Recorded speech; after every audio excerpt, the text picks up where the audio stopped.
Superpedret patrocina les notícies. I recordi, cada setmana vals de descompte amb les seves seccions estrella. Superpedret, per la seva millor compra.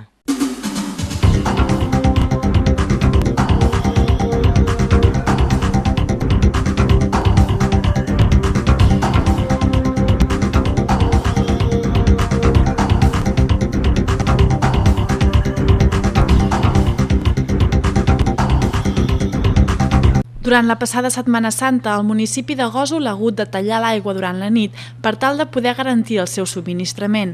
Degut a l'elevada població d'aquests dies al municipi, l'Ajuntament va decidir tallar l'aigua durant 7 nits consecutives, des de les 11 de la nit i fins a les 7 del matí.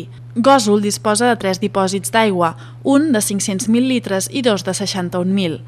Els dipòsits es troben amb molt baixa capacitat i per aquest motiu s'ha hagut d'extremar la mesura. Es tracta d'una iniciativa que no és nova al municipi. Des de ja fa 3 mesos, l'Ajuntament talla l'aigua almenys 3 cops al mes per tal d'evitar haver de dependre dels camions cisterna. La mesura es fa de nit per tal de causar les mínimes molèsties als ciutadans.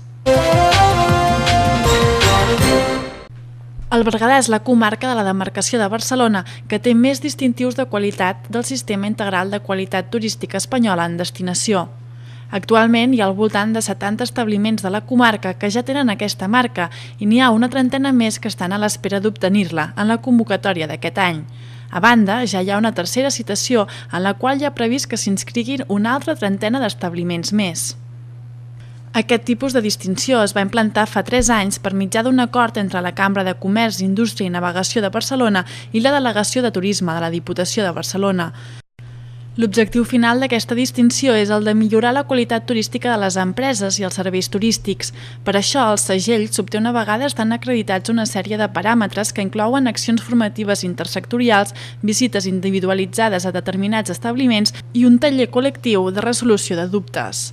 La finalitat principal d'aquesta marca és la d'harmonitzar els diferents nivells turístics entre ells i afavorir les actuacions integrals per tal de reforçar el teixit empresarial de cada destinació. En resum, el que es vol aconseguir és una consciència global de destinació turística.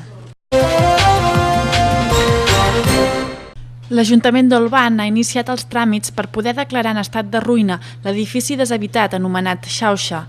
Aquest edifici és propietat de la societat Bergolvan, la indústria tèxtil que va deixar de treballar l'any 1992 i que actualment està en procés de liquidació. La construcció, de la qual gairebé només se'n conserva l'estructura, està situada al marge esquerre del riu Llobregat, a l'antic camí dels ferrocarrils de via estreta, convertida en via verda. Segons ha explicat l'alcaldessa, Judit Carreras, el consistori es plantejarà ensorrar-lo subsidiàriament si la propietat no ho fa per tal d'evitar els riscos que comporta mantenir l'edifici en aquesta situació. De moment, ja s'han pres mesures cautelars i s'han instal·lat unes tanques i senyalitzacions que adverteixen del risc d'ensorrament.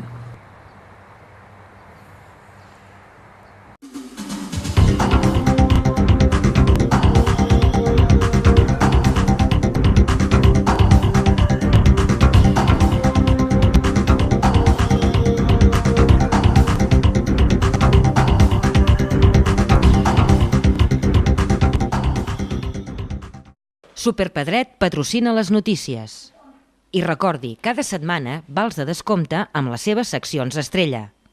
Superpedret, per la seva millor compra.